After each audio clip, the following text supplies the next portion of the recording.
Hey, welcome to Smoker Broker Radio. I'm Robert Meche, and I am the guy they call the Smoker Broker. Hope everything's going well. Happy Thursday to you. Continuing to move along in this new, not so norm, whatever you want to call it.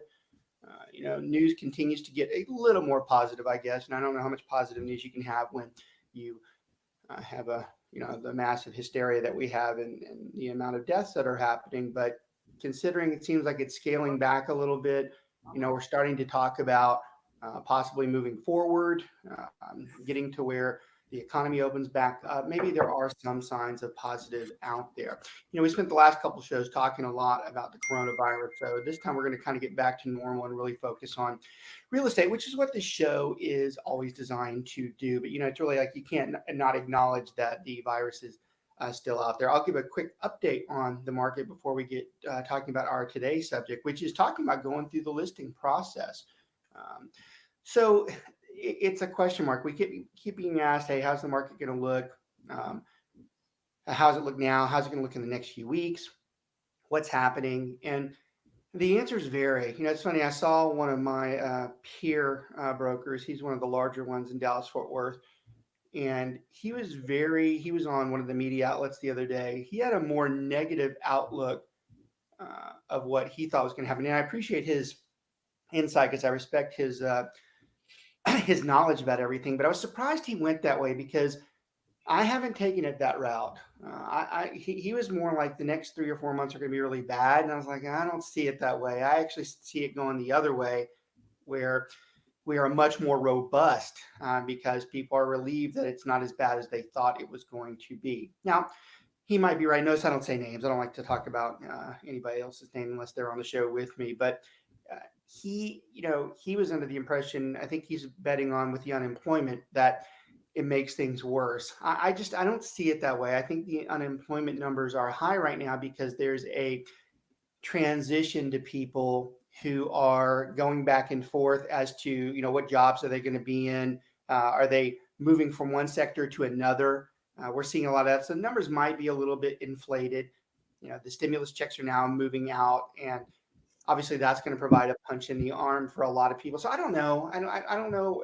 I keep going back and forth on it. I still believe that we have a robust situation coming, whereas some of the peers might not think that way. So it'll be interesting to see how this all pans out. But one thing is for sure, it does seem to be a little bit more optimistic. It seems like the things are tailing down.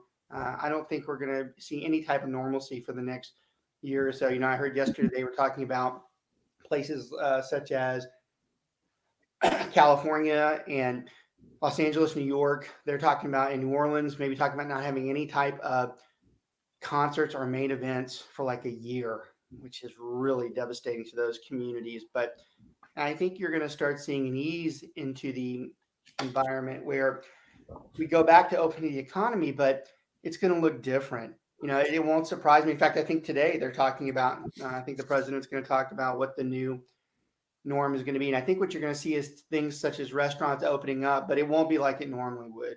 I think you're going to see the restaurants probably at 50% capacity. Maybe you see every other booth, they'll seat somebody. I don't think you'll see people at the bar. I don't think they're going to allow that. And, of course, massive gatherings are still going to be considered null and void here as we move forward. So they're going to open it up, but I think you'll see a lot of new changes to the way we do things. But, we were talking about being barricaded for months a couple weeks ago. We're not hearing that right now. So maybe that is a good sign out there. Okay, enough of that. Let's get into talking about getting into the listing. Let's talk about the listing. I'm always joined. I always bring some of my team on the show. They do a lot better job a lot of times talking about real estate than I do. I'm always thrilled to have Miss Banu and Miss Richa with me. These are two of some of my strong agents out there. They've been with me for quite some time. Banu, introduce yourself. Tell them where you're from, what you do, and all that type of good stuff. Thanks, Robert. It's always good to be on the show. It's always a place for me to also learn something new from other agents and from yourself. I've been an agent for almost about 4.5 years now, coming to 5. I've been with you ever since I graduated out of the real estate school. I work all over the Metroplex, mostly buyer's agent, but listing too. And it's just my passion and I love it. Which is great. And I think that you'll enjoy the show just as much as everybody because, like you said, you're primarily more of a buyer agent, but you've done the listing enough to where you're proficient in it. So it'll be Yeah, in interesting to fact, I've get actually your currently listed a home in Allen. yeah, great. You have some good listings here every now and then, so it'd be good to hear your input. Miss Richa, how are you? Hi there. How is everybody doing? Good. How are you? Good, good. Just, Good. taking it one day at a time, like you said, trying not to let the news overwhelm us. Yeah, right. And enjoy our time with our family that we are getting that we don't get before other times. And that's a good point. I've hinted on a lot of the podcasts that I've been on over the last few weeks. There is something positive about that. I've spent a lot more time with the kids than I have in quite some time, and it's been very enjoyable. A lot more basketball with them, and passing, seeing them in the house, and just having more conversations than we normally do. And that certainly has been a bright spot in this entire thing. So when you've got a couple of young ones, right? I mean, your youngest is what, a year or two now? I can't remember. And no, my youngest is 4 months old. Good Lord, why am I thinking that closer? Why can I I've not got a remember all 4-year-old. those things? I've got a 4-year-old and a 4-month-old, Oh, but I'm still so trucking bad. along. I'm so bad. Well, I mean, it's better than for anybody that's out there listening. Rach has been with me 3 years. I've been calling her Rachel really up until last year. So, the It's fact that I fine. can't remember where her kids are, it probably is not very surprising. No, you're fine. You have so many agents to worry about. That's no Well, problem at it's all. great to have you on. I love your insight. You always have such a professional and a strong outlook. So I love to have you on, both of you as well. So let's talk about, in general, helping people with as we do a listing. We're going to talk about how we actually, acquire the listing. And then we're going to talk about really the listing presentation, what we do with it. So the show is always geared towards, especially agents who are more new to the real estate world, and they go through their classes and they go through their brokerages, and maybe they just don't, they get the basic, but they don't have everything that they really need to have. So on this show, we try to really tweak what the books don't tell you, what the classes don't tell you, and really kind of tell you, hey, this is how this thing really works. So that's what we're going to do today. It helps for veteran agents too. A lot of veteran agents watch our show, and they do that twofold. One, they do it to whether they are kind of watching to see if they're doing the same things, or some do it because they want to show their people. They're like, hey, look, I didn't take the time to do this, but this guy does it. So you ought to watch this. We have a lot of team leads, a lot of managers that watch the show, and they pass the show on to their agents as well. Our show is not watched live near as much as it is archived. Archive, we average anywhere from 400 to 1,000 views, depending on the topic. So it's something that's very useful for a lot of the people out there. All right, Banu, let's go through when you're talking about a listing. Talk about some of the numerous ways we pick up a listing. Just something random. It doesn't even have to be, just how is it that we go about it? In the past, I've done door knocking in my own neighborhood, especially because I can market myself better in my neighborhood. I've lived here for 20 years, so I know the market. I know how the homes are selling.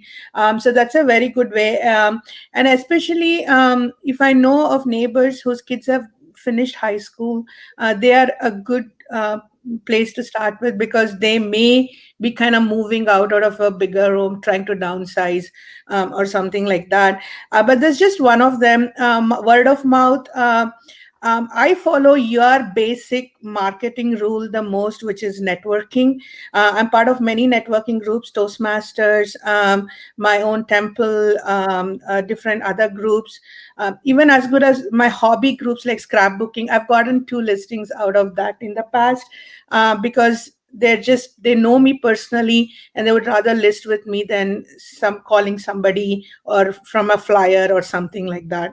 Yeah, that's great. That's a good answer. That's why you're part of the team, because you follow the route, you follow the instructions. You actually hinted at a whole nother show that we do where we talk about how we recruit or how we gain clients. And you mentioned one of my favorite ones, which is networking, because I'm huge on networking. I think everything starts there. But I loved how you also mentioned the subtle ones. You talked about door knocking. A lot of people don't do that, and door knocking still works. I love the hobby.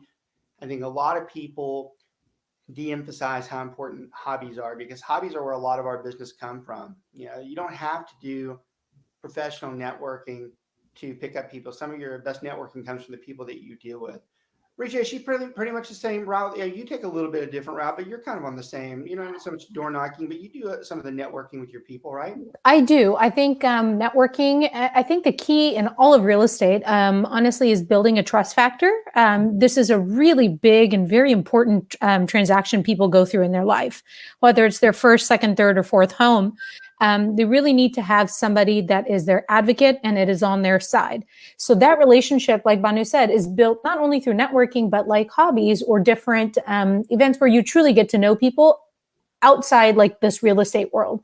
So for me, a lot of it has been people I've met through things, activities I've done for my children, whether it be sports, whether it be dance or cooking or, you know, any other groups that I'm a part of.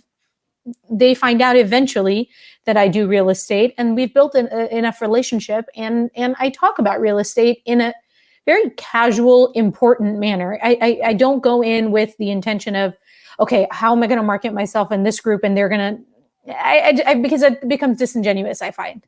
Yeah. So look, people out there listening, that's why these two are on this show. And that's why both of them are very special to me, because they don't have scripts on this. They're talking off of what they do, but each of them talk about core values that I have and then I teach. And I love the way Richa just said about the nonchalant way of approaching. You know, I'm one of the different brokers out there where I'm not as one of the big cold caller, you know, in your face type of things. And that doesn't mean it's wrong. You have a lot of people that watch us that are heavy cold callers. They're big into that. It's just not my style. But notice how Richa talks about when she's talking to somebody that she knows not to be pushy, but she says just enough so that they know that she's a real estate agent and that she does it. And Banu's the same way. She goes through and she does the very subtle, hey, I'm in this. They know she does it. And I love that type of real estate, because that type of real estate to me is much more effective. It's a much more of a trust factor. It's much more engaging. And, you know, Richa also talked about how she talks about her kids. Kids are a huge part of real estate. Not that we use our kids to do real estate. If we naturally engage the stuff that we're in with our kids, we're going to get out and do stuff with them. You know, whether it's sports, we should be involved in those things. You know, I always talk about the PTA, how the PTA is a huge thing. You know, if you're a real estate agent and you're not in the PTA, you know, you should question yourself. That's a very big piece of it. You know, we talk about on another show where we talk about lead generation. We're having a beginning part of this conversation is lead generation because it gets to the listing section. But you know, what we're laughing about with using your kids and stuff, you know, a lot of times we'll talk to people about their involvement in the church, you know, and I always caution people, I'm like, well, don't start going to church to pick up leads. That's a really bad way to, you know, bad karma, going to pick up leads, right? So great small introduction into, you know, how do we kind of pick this up? So let's, you know, and by the way, that's a whole nother entire show that what Richa and Banu just talked about is a whole nother show that we really go through, but it was a good opening because the next step is, let's say that one of these people in these groups that we've been talking about finally says something like to Banu, hey, I am, you know, we were out there the other day doing scrapbooking, and I remember you talking about real estate, how the market was.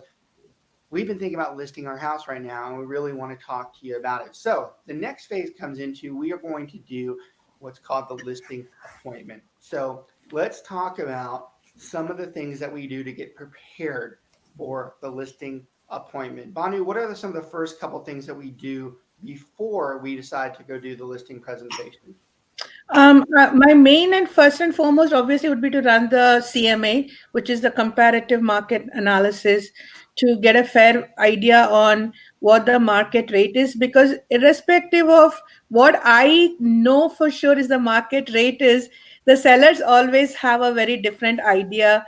They are emotionally tied into the house. Their kids grew up there. You know, they have all this marking on the door where how tall they are, and they have had all these memories. So if I tell them, hey, your house is worth 400K, they'll be like, what?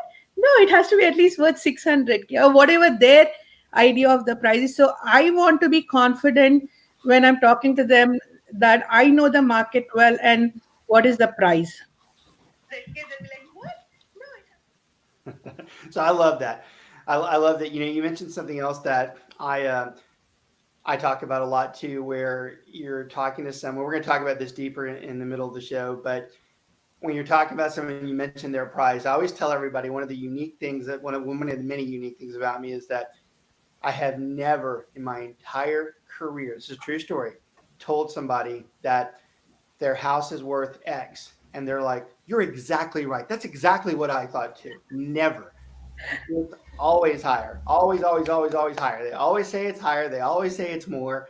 So it's really kind of funny when you talk to the general public, their belief on what their house is worth is for all the reasons that you said too. It's amazing where they think that value comes in. So we're going to talk more about that in a little bit. But so you're right. We start off, we do a CMA. We're looking at what the value is. Reaching what might be some other things before we walk in there that we're going to get ready to do when we talk to this person.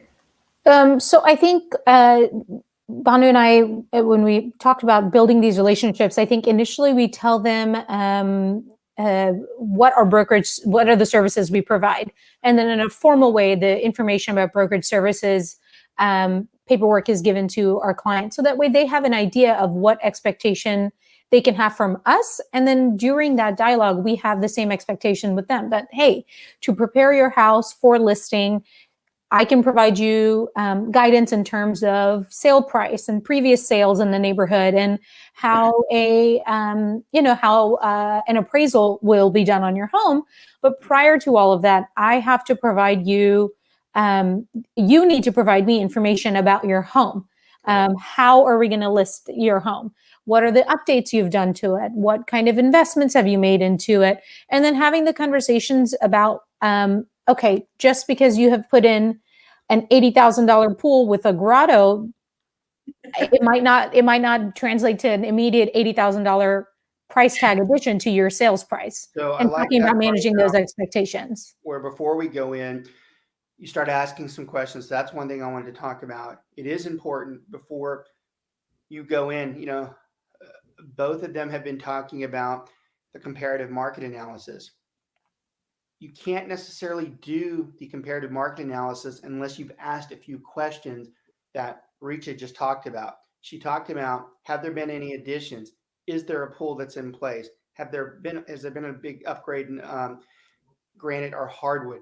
We can comp the house, but we might not know some of the changes that they've done. So if we haven't asked those questions and we go in there with a comp that doesn't have those items in place, we're going to look pretty foolish. And I'd be lying if I didn't tell you, I cannot count the times where that has happened to me in my career where I didn't know or I just forgot to ask.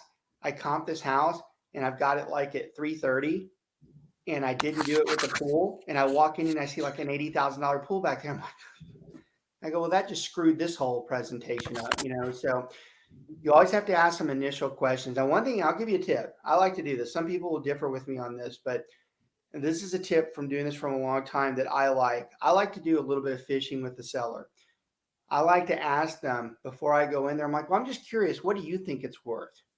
Now, I do that because I want to get a good idea where I'm not doing it so I can say, oh, well, that's what they said, so I'm going to make my value the same as theirs. My value is going to be my value regardless, but I want to know what I'm up against. I want to know what I'm dealing with before I walk in there. I want to know if I'm going to walk into somewhere where they're like, well, I thought it was 600,000 and it's like 400,000. So I want to be ready for that. So that's always a good tip. Now, for the general public that's out there, a smart seller, if you ask them that question, they would be like, well, that's what I have you here for. Because I always like when a seller tells me that. I'm like, that's good because that's what you should say. But a lot of times I want to know what they're thinking. So I'll ask that. That's a good tip, though. You should at least try to fish just a little bit to see where you're at. I'll give you another tip before you walk into a listing presentation. That's what this show is really great. There's a lot of tips in this one because these are the stuff that these are the things that are not in the book. When you go in and we're talking about the price points, I am not a fan of putting what I think the house is worth in writing. I don't like putting what I think it's in writing inside the presentation because once you've done that, you're committed to it. And you're going to find that a lot of times when you go in to these presentations, They don't go the way you think. And really good real estate agents are able to adjust. So let's say you're in a listing appointment or listing presentation where you've determined the house is worth 300, but you can tell by the visual body language of that seller as you're moving into this presentation, you can tell that they are not thinking 300. They are thinking 350. And the moment 300 comes out of your mouth, this conversation is over. So if you've written it down that way, you're screwed. But if you haven't written it down, you can address it in a way where you can back your way into getting them to go to 350. I'll tell you, one of the better skills that I have is I can make almost anybody come down to reality. I've had people tell me they think their house is worth $100,000 more than it's actually worth. And by the time I leave, I've got them understanding that it needs to be listed about 90,000 below. And I've told them the reasons why. If you're a good real estate agent and you have the background and the understanding, you're able to get to that point. You can get them to there, because the whole reason why we're there is to give them the advice that they don't have. They don't know these things. They don't understand these things. That's what we're here for. That's what we're supposed to do.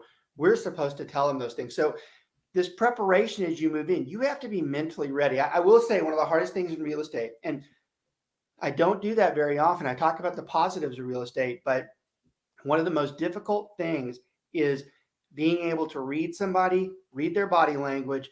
What is it that they're saying? Is this going to go over very well as to what I'm saying? Because if you're good, you can take it down to their level and get it to them in a way that they understand. But if you're just going over their head and saying this is the way it's going to be, you're done. You're done with that person. So one of the best skills in a listing presentation is how you interact. And look, we're always learning. I can tell you right now, Banu and Rita, they listen to that type of stuff.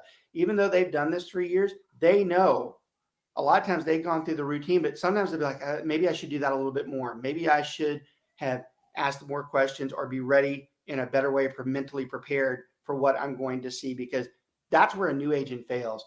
And it's not their fault. A new agent doesn't know how to react to someone. You have to literally go through 3,000 to 4,000 deals before you can really start saying, hey, I know exactly what that's person is. But that's what we're here for. That's why we're here. That's why we mentor people that have been doing this for 5, 10 or so years. We go through and we tell them like, hey, I remember in deal 2050, that's not what happened. I go, that's not how that worked out. And I think that's what's also special about this show is a lot of new agents that watch it, they know how to go take a listing. But that stuff that we just talked about, that ain't in the book.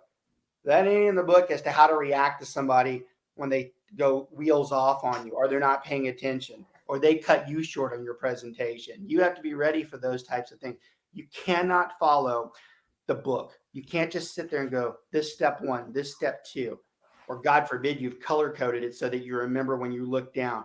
All it takes is for the seller to do one thing to sidetrack you, and you're off of that, and now you look like a fool. So you got to be very mentally prepared when you go in to these listings. Risha mentioned something else that was really important. It's another key value that I have that I preach amongst the crew, and it's setting the expectation. Setting the expectation is everything in real estate. Everything on the sales side, the buy side, leasing, property management, controversies, complaints, confrontations. Setting the expectation is huge, especially in a listing presentation, because if you do it right, you're laying down the line laying down the law as to this is the way this is going to look. This is what's going to happen if this happens. And then when it does happen, there's not some shocking view. Now, a lot of people sometimes will view me as a pessimist when I go through on a listing appointment, because I really am more to the point, more blunt, and more understanding as to what can happen. And I'm not afraid to tell someone, hey, look, you need to be ready for these types of events. I'm also of the belief if you tell someone the worst thing that can happen to them, then everything else is going to be great no matter what happens. So I'm a big believer in that too. If you shy away from the negative of this and then it happens, it's a lot more unpleasant. And it took me years to learn that. It took me years to learn that you have to make them understand this could possibly happen, because when it does happen, you're like, I told you, versus where you're like, oh, you never said anything like this to me. So you got to be very careful. So I love that. And they've been very, again, I love having my agents on the show because they are going off of what they learned. Each of them with unscript have both said the core values that I have when I go into a listing presentation. That's why I love having them on. That's why I love them personally. They know what they're doing. They understand when they go through. All right, so let's say we go into the listing presentation and we're actually there. So a lot of times we'll start off with the I personally like to start off with the CMA. Okay. Well, actually, let's take a step back. When we first go through, let's do this like we're supposed to. When we first go into the house, what is it that we ask them to do? What are we going to want to do when we go into the house? Rachel? We asked to tour the house with them to take a look at what's going on. And again, the expectation conversation, it's been had. We let them know that, okay, when I come over to your house on Tuesday, let's walk through the home. Let's look at the updates that you've made and what kind of things that you find in this house that you don't like, that you're looking for in a new home. And we go through that whole process, and then we sit down and have the formal conversation.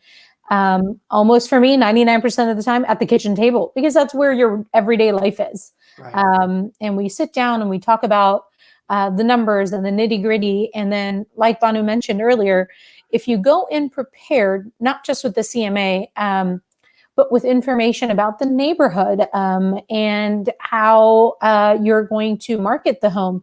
I think these are the things that clients are looking for, and that's what they need. They need someone that is going to really excel at presenting their property at the absolute highest value possible. That's like a beautiful finished polished product, which is what our job is. I love it.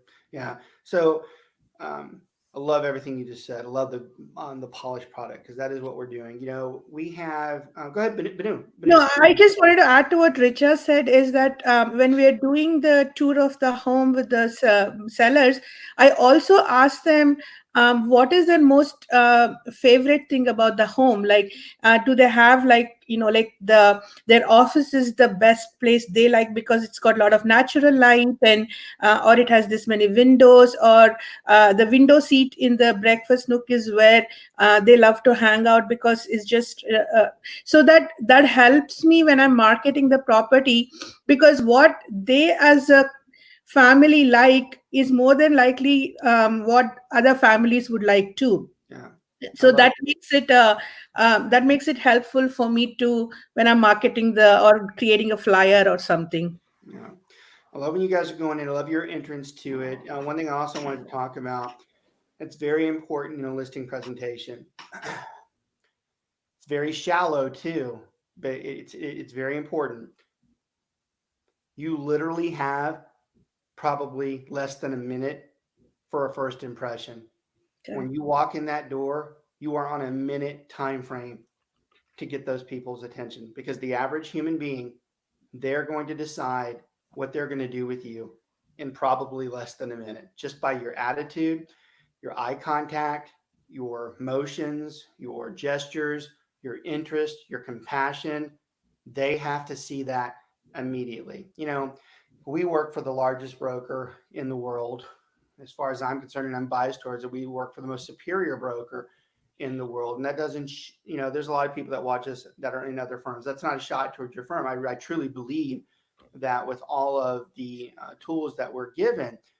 But with that said, you can work for I Kill People Realty. They're going to decide in that 1 minute how strong you are. And it's not so much, if you work for Keller or Remax, it's much, or whoever out there, it's going to be your attitude towards it. The brand name is just a plus on top of it to make them feel more confident. The brand's always going to make them more confident. That's why you should have a major brand. A major brand does make you feel more confident, but you still have to do your part. You still have to make them embrace the brand, and that's going to come through you. And if they don't believe that, inside of the first 30 to 60 seconds, you got problems. I can tell you, when I walk in, they are listening to me from the moment I walk in, and they're interested as to what I am going to talk to them about. That's a huge piece of the listing presentation, is to make sure you have their attention. Now, we were talking about doing the walking the property. Walking the property is very important when you come in, because you want to be taking notes. You want to be taking notes of everything that you see. Bonnie, you start off with what are some of the things that I'm looking for that are going to be important that I communicate, or Rachel as well. It doesn't matter. What are some of the things that I'm looking for that I need to tell them when I'm doing this walk? What's something that would be significant that I'm like, hey, we should have talked about that? I would definitely talk to them about, say, maybe painting.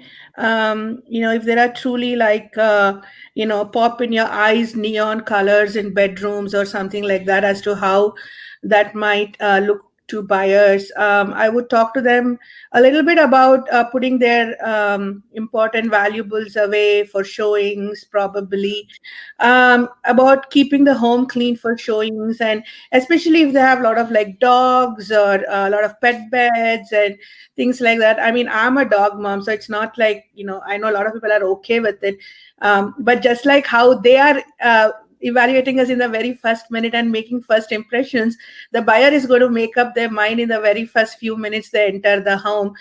So I would probably address some of those things, and probably talk to them about the main functional things about AC, water heater, get the ages of those and things like that. You mentioned something else that's important. Let's do this from the other side of this. We talked about them, whether they're going to decide to use you inside of 30 seconds. Even though we're talking about listings today, let's talk about a buyer. That actually rings true for a buyer. Most buyers within 2 minutes have decided whether that's the house for them, even though they haven't even walked through the entire house. I've always found that stat staggering, that someone makes their decision that quick. I always tell the story about a very good friend of mine who's a large broker inside the Keller environment, where they purchased a foreclosed house one time and they had to do it unseen. But they did their due diligence and walking as much as they could the outside of the house and peering into it.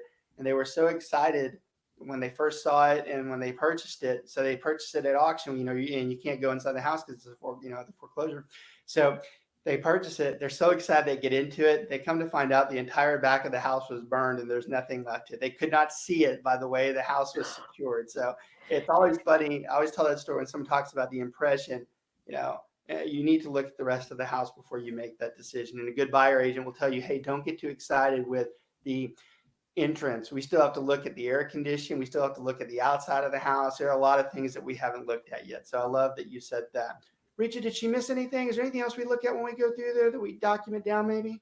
I think everything she said is spot on. I think you talk about in that short period that time that you have with them.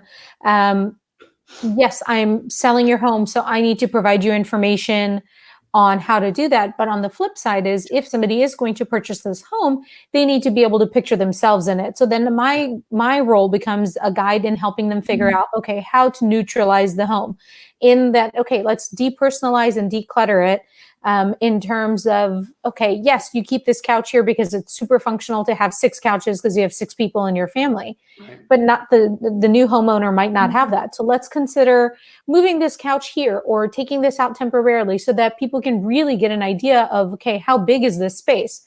Because more things that are in this space, the more cluttered it looks, or the smaller the space looks. Right. So your goal is to go through the home and help them depersonalize and declutter the home as well, to present it, going back to making it a polished product. Because when you first walk into a new home that you're purchasing, the first thing you want to look at is like, wow, that space is really big. Oh, that's really open. And visualize your items in the new home. Yeah, you guys are hitting all of it. You're hitting all of them, from paint to clutter to pets. The only thing I didn't hear you saying, I might have said it, I always pay close attention to the carpet. I want to know what the carpet looks like, because that's going to be a factor as we go through and look at the cleanliness. A lot of people who have carpets in their house, it's worn and they haven't done anything. I'll give you another tip, because that's why the show, a lot of tips on this show. One of the tips about carpet, a lot of people always ask me if their carpet's shot or it's not that great. One of the number one questions we get in a listing is, should I replace the carpets? Those are really good. You already had 2 good tips. This is a 3rd good tip on the show as to how you respond to, do they replace the carpet? So there are different camps on this. Some people say if the carpet's really shot, you should replace it because first impressions are everything. And there are some people who believe that. But if you replace the carpet, you're not getting that money back. My value for your house has not changed whether you redid the carpet or not. Whatever I had thought the house was going to be worth before I walked in there, it's still going to be worth that. So if you spent $3 or $4 grand to replace the carpet, don't get me wrong, you might have needed to, but I'm not gonna say your house is worth more. It might sell faster because you did it, but I'm not gonna say it's worth more. Now, one of the alternatives that I like to do is I like to offer an allowance. And what I'll say is I'll have a really nice display in the kitchen that states the obvious. I'll be like, look, we're well aware that the carpet needs to be replaced, but rather than replace it with some cheap neutral carpet that you're not going to like, I would much rather you have that decision. So with a reasonable offer, we are willing to contribute to the carpet. Now, what I like about that is, one, it addresses the obvious that the carpet needs to be replaced. Two, it lets them make the decision as to what carpet they want. And three, it's going to make me look like a hero that I'm willing to do this for them, even though it's something I should have done already. So for me, I like to present it as an alternative as to what I can do for them versus go ahead and doing it anyways. Now, there are some people who disagree with me on that. Some people say you got to replace the carpet, but I did mean what I said earlier. I don't think you're going to gain any value in doing that. Where versus doing it the way I said, you might actually only have to have contributed a little bit. Like a lot of times, notice how I didn't state the amount of the allowance. I said I'm willing to give one with a reasonable offer. I didn't say what it was going to be. So we might agree to say, well, look, how about we give you $2,000 for the carpet, whereas I would have replaced it for $4,500. So that actually can save you some money too. So I like that. That tip's always worked out well for me. I will admit, if the house is really torn up, I mean, it's so awful, I'll tell them, like, hey, this is terrible. I can't even stand the smell in here, more or less the, what it looks like. Speaking of smell. Real estate story. This involves one of my best friends, one of my longest, most dear friends when I first listed her house when I first became an agent. It's a good, I love the show so much. We're talking about listing presentations. We really haven't even got into the actual core listing presentation because each of these shows are broken up. But that's what's great about them. Every time we get done with one of these shows, I mark where we stopped and I just start maybe 2 or 3 weeks later because I don't like doing the same topic back to back. But this one's even more fun because when we get into it, it's guided by the way these two over here are, the things they bring up. It makes me change gears and say, we should talk about that. It's part of the process. So Banu talked about this, the pets. The pets are an important part of the house sale because pets are a major part of a lot of people's lives, and they're going to affect the sale, especially if you've become nose deaf, meaning you can't smell your own pet. And there are a lot of people out there that cannot smell their own pet. They just want to fail to recognize that they can smell their own pet. So that can be a deal breaker. Yeah, it can be. So, I mean, I'll tell you from a personal experience. When we were looking for our home, we walked into the house. I opened the door, and the smell. It was a vacant home and had been vacant for months, but the smell was so overwhelming. It was we didn't even look at the rest of the house. And I'm a real estate agent. So that's the story I'm about to tell. I'm a real estate agent. I should have put my my nose aside and gone through it. But I, even as an agent, I was like, I can't even bear it because I won't be able to get it out. So I was young, naive, and inexperienced when I did this. It was a decent listing. I want to say it was like for $350,000 in one of the nicer areas, and I was excited to get it.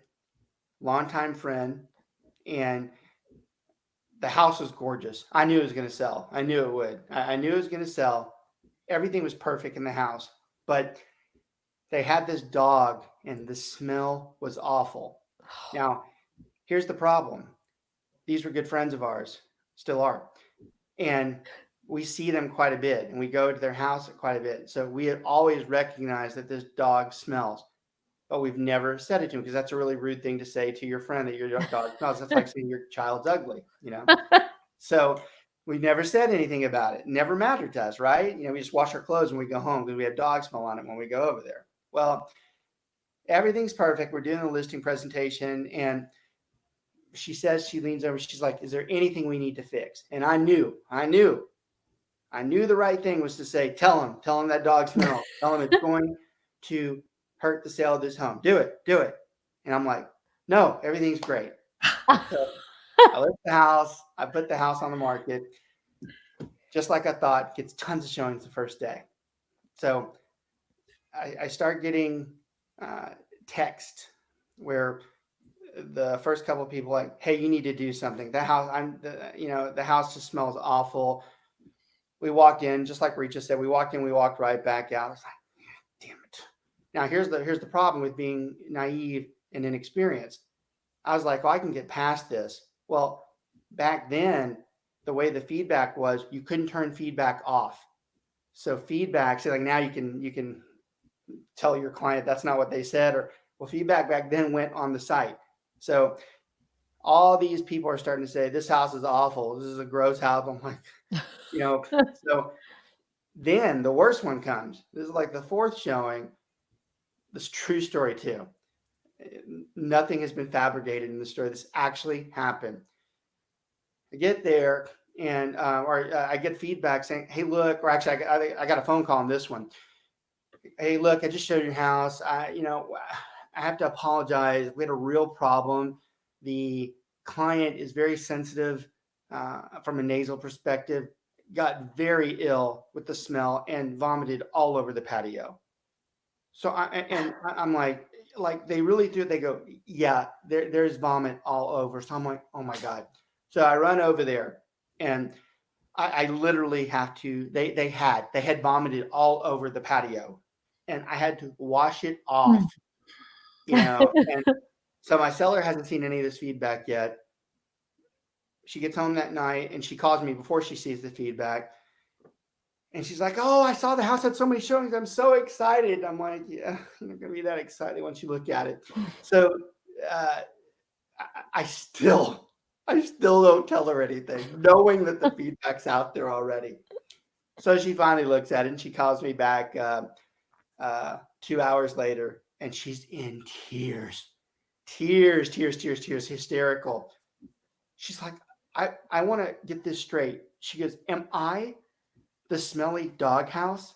And I'm like, yes. And I go, you are. So I finally gripped to having the courage of telling her that you are the smelly doghouse. And it doesn't cross my mind, but in her hysteria, she's like, how come you never said this in all those years? I'm like, oh, great. Now, not only do I have to accept the fact that I'm a lousy real estate agent, now I'm a shitty friend too. So I have to absorb both these two things that are happening right now. But the moral of the story that's important to this actual show is, friends or not, she point blank told me, you should have told me that.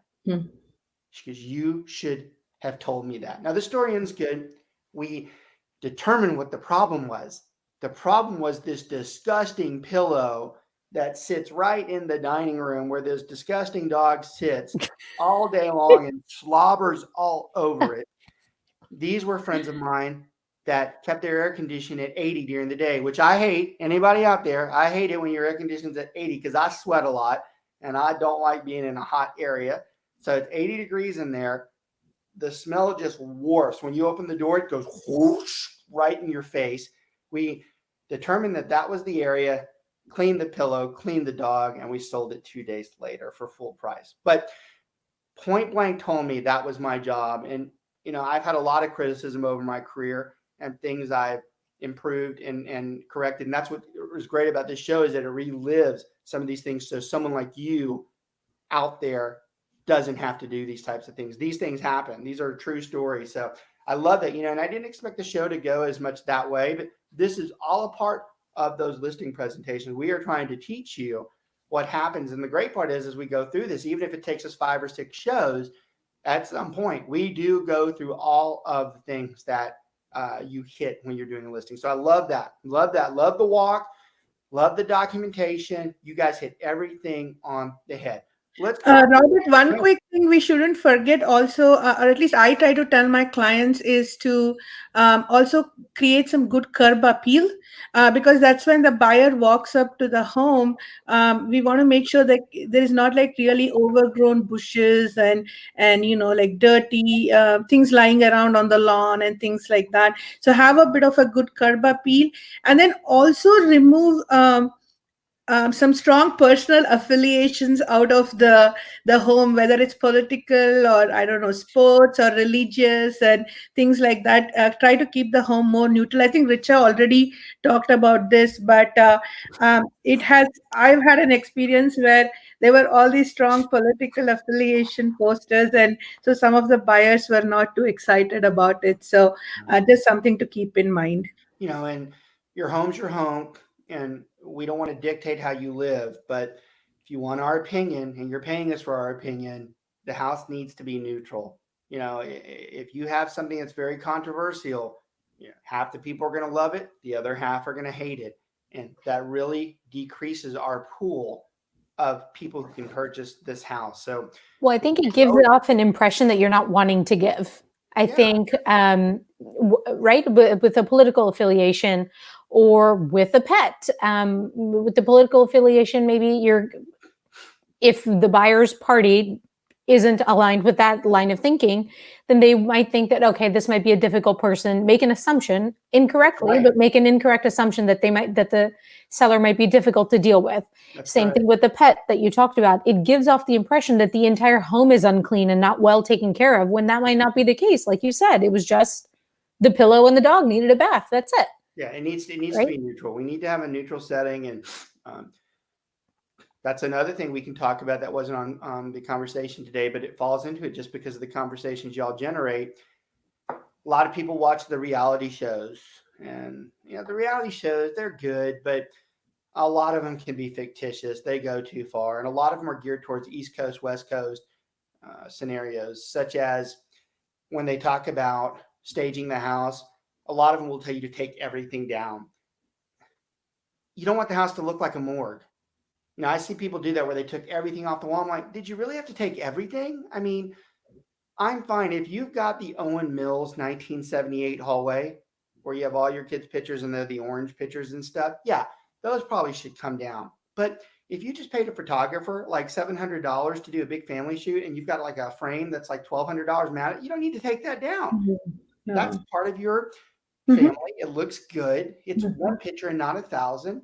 Don't make the house look like a morgue. So go easy on the reality shows. Sometimes the reality shows tell it like it ain't. So you got to be really careful with listening to them and how far you take some of that advice. The house needs to be presentable. Rachel mentioned that it needs to be uncluttered. Those are the parts of the shows that are correct. The parts about stripping it down or redoing it, they go too far sometimes. So go through our walkthrough. We finally have decided we've seen everything in the house. We've made our notes. Now we sit down. And one of the first things we alluded to as we started the show was we're going to look at and talk about the comparative market analysis. So we're going to go through. Now, we're not going to discuss the CMA in this show, because CMA is an entire 4 or 5 different shows in itself. And actually, what I think is the hardest thing to do in real estate is comp a house. So we're not going to discuss that here because we only have a few minutes anyways, but we go through, we share with them what we feel the house is worth. Now, one point that is important before we leave the show, because it's a good leaving point, is we talked earlier about not cementing ourselves into the value of the house, what the amount is. I'm not telling them what I think the house is worth until the end of the listing presentation. Here's another good hint. There's been 4 or 5 that have been really good ones in this show. And here's another one. The seller is going to be pressing you for how much you think the house is worth, especially after you go through the CMA. Even once I'm done with the CMA, I'm not telling them what the house is worth. I just want them to start getting the path down where I'm going. I'm preparing them for what I'm going to tell them. And while I'm doing that, I'm watching them closely. I'm looking at my presentation, or I have it on the laptop, or I'm doing it manual. I'm looking up. As I do that, I say certain things and I watch them. When I turn the first CMA comp, When I tell them what it's worth, I look up at them and I look to see how they responded to it. When I go to the second one, I look up again. Now, I will tell you, in my previous career, one of the crews I had under me were the loss prevention guys. Sometimes the finance part, people have the loss prevention folks. Well, that was one of the interesting pieces that I had in my responsibilities. And that was way outside of what my expertise is in finance and accounting. But I'll tell you one thing those guys taught me, and it was very good about watching visual, what those people do, how they react, because their eyes tell you everything. Their eyes tell you what they're thinking. For instance, when I flip through and I show them the meh one, I'm looking to see how they respond to it. And then when I show them a good one, they're like, oh. But then when I show them a bad one, they're like, and I can see you can start seeing their face. If I show them another bad one, their face continues to remain the same. I can start delivering a pattern that I know by their reaction what this is going to be. And what this allows me to do is, if I know the house is worth $300,000, but their visual tells me that it's worth $400,000, I have to start backtracking and redoing my presentation to make them understand why it's not worth $400K. So that's extremely important when you're going through this, to watch in this first process. We are not going to tell them. Now, the reason why I tell you that is, if you tell them the price of the home at the first part, they're not going to listen to another word you say. And we got some important things we're going to talk to them about. We're about to talk to them about marketing. We're about to talk to them about, what we're going to do for them, what the expectations are. They have to hear those things before they make that decision. I will tell you, this is a great way to end the show today.